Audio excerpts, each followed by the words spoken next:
मित्रांनो, पिंकीचा विजय असो या मालिकेच्या आजच्या भागामध्ये निरी आणि पिंकी आउट हाऊस जवळ असताना तेथे जे जे येतो आणि पिंकीला विचारू लागतो की काय ग पिंकी, माझी आई कुठे आहे ते अगोदर सांग. त्यावरती पिंकी म्हणते, कोण आई? मी तुमच्या आईला किडनॅप केलेलं नाही. एक गोष्ट तुम्हाला सांगते, तुमची काहीतरी मिसअंडरस्टँडिंग होतीये असं म्हणून ती निरीला सांगते, तू आउट हाऊसमध्ये जाऊन बस. तेव्हा ठीक आहे असं निरी म्हणते आणि आतमध्ये जाते. इकडे जे जे पिंकीला म्हणतो, अगं मी CCTV फुटेज पाहिला आहे, मला माहीत आहे तूच माझ्या आईला लपवलंय, नक्की कुठे आहे सांग, नाहीतर मी पोलिसांना बोलवेल. असं म्हणून आता रागातच जे जे तिला धमकी देतो. आता पिंकी म्हणते, तुमच्या आईचाच पत्ता तुम्हाला पाहिजे ना तर मी तो देते, परंतु आमच्या देवयानी मॅडमला कुठे तुम्ही लपवलंय ती गोष्ट अगोदर सांगा. तेव्हा आता रागातच जे जे म्हणतो, मी नाही सांगणार. आणि तुझ्याकडे काय पुरावा आहे की मीच त्यांना लपवलंय?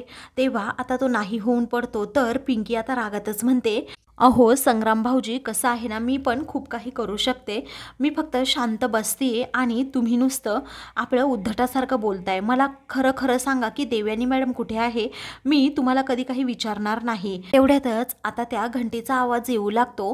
तेव्हा ते ऐकता जाता त्याला वाटतं की माझी आई इथेच आहे. जे जे हा आउट हाऊसकडे पाहू लागतो.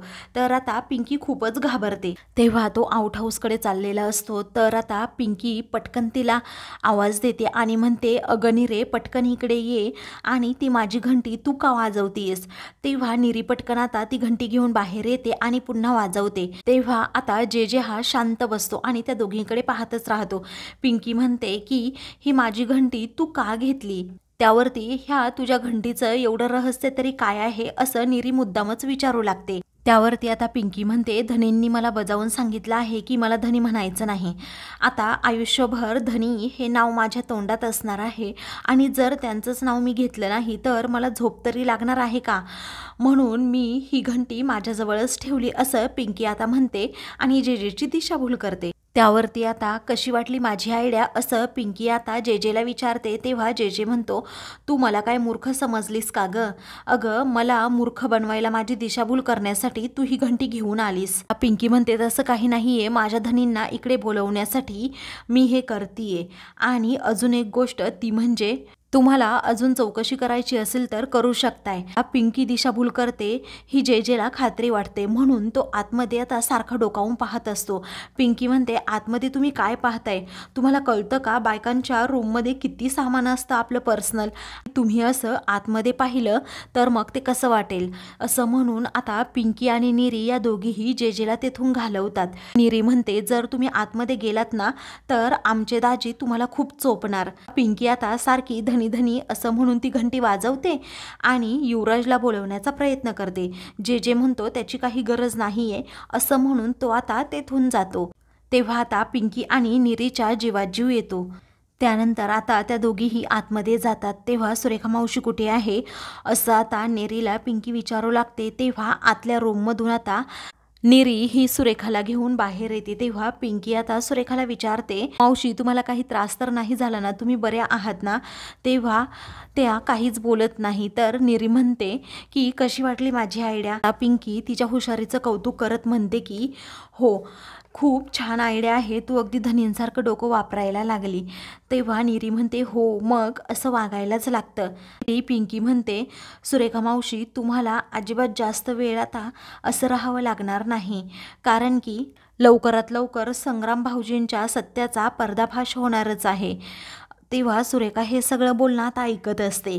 तर इकडे जे जे हा बाहेर फोनवर त्याच्या माणसांबरोबर बोलत असतो की अरे तुम्ही हातात बांगड्या घाला, बांगड्या, माझ्या आईला शोधता येत नाही तुम्हाला धड, असं म्हणून तो आता खूपच चिडतो. त्यावेळी आता तेथे युवराज येतो. युवराजला पाहून जे जे त्याच्याकडे पाहत असतो. आता पिंकीने जे काही सत्य युवराजला सांगितलेलं असतं सर्व आता युवराजला आठवत असतं की संग्राम भाऊजी हा तुमचा मावस भाऊ आहे. युवराज हा एकदम शांत राहतो आणि पुढे आपला चाललेला असतो. रागातच आता जे जे पुढे येतो आणि युवराजला म्हणतो, अरे माझी आई कुठे आहे ना ते अगोदर सांग. त्यावरती मला माहीत नाही असं युवराज म्हणतो. विषय टाळून पुढे निघतो.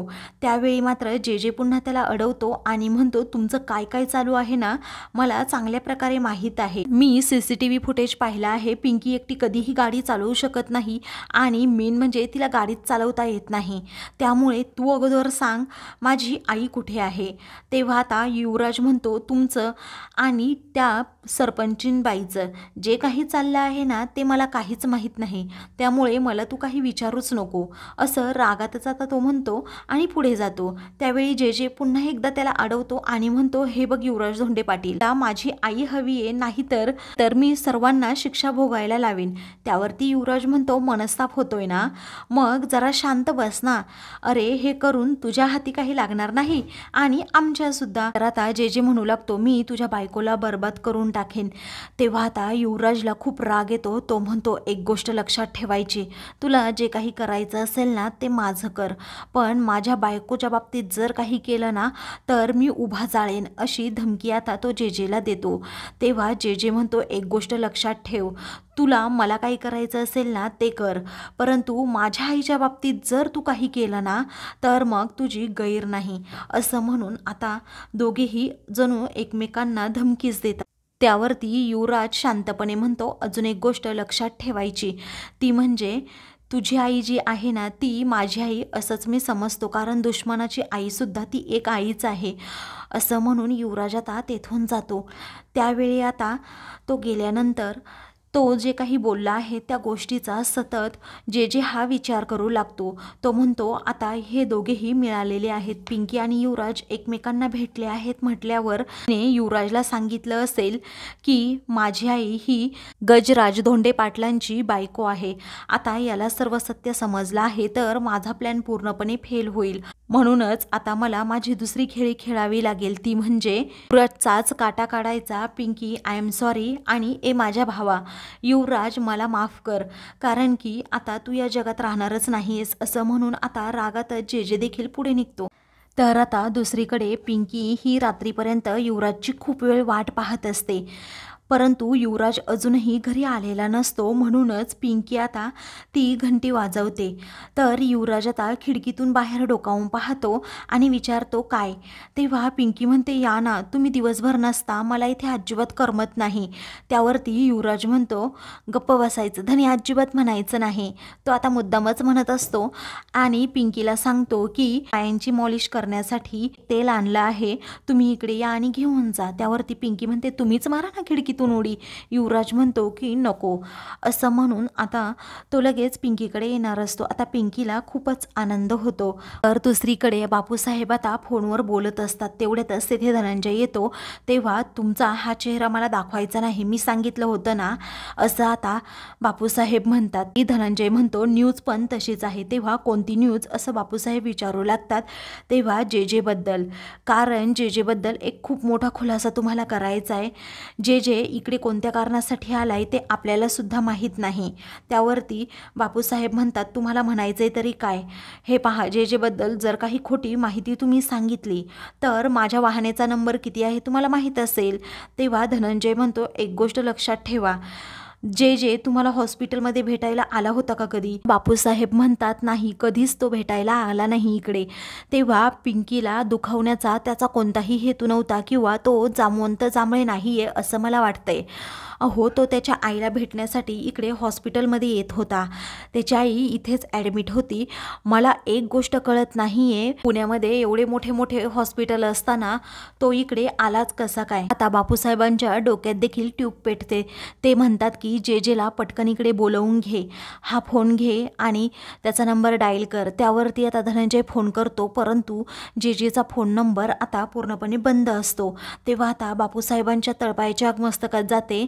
ते म्हणतात की आत्ताच्या आत्ता सर्व माणसं कामाला लावा आणि जेला इकडे फरफटत घेऊन या। इकडे सुशीला आणि चित्रा या दोघीही खूप तनतन करत असतात। तेव्हा त्या म्हणतात की या जेचं एकही काम धड नाहीये पिंकीला, तो पिंकी पुढे एकदम नमून जातो, पिंकीला काहीही बोलत नाही, पिंकी विरोधात पुरावे सुद्धा शोधत नाही, असं म्हणून त्या दोघीही आता त्याच्या रूममध्ये येतात, परंतु तो तेथे नसतोच। या दोघीही आश्चर्यचकित होतात की नक्की हा जे कुठे गेला असेल। दुसरीकडे पिंकी आणि युवराज सुरेखाजवळ असतात तेव्हा सुरेखाच्या हाताची पायाची मॉलिश आता युवराज करतो, तेव्हा ते पाहता सुरेखाला खूपच आनंद होतो. तिच्या डोळ्यातून आनंदाश्रू येतात. तेव्हा आता तिच्या हातांची हालचाल सुद्धा होते आणि युवराज जवळ येताच तिच्या तब्येतीत देखील सुधारणा होते. पिंकी ही गोष्ट जेव्हा युवराजला सांगते तेव्हा युवराज तिच्याकडे पाहतच राहतो. तर आता मित्रांनो, पुढील भागामध्ये पोलीस घरी येतात आणि जेजेच्या खुनाचा आरोप युवराजवर लावतात. पिंकी म्हणते की हा धनींवर होणारा अन्याय आहे किंवा त्यांच्या विरोधात रचलेला कुणीतरी कट आहे. अशाच मालिकेंचे पुढील भाग पाहण्यासाठी चॅनलला सबस्क्राईब करा.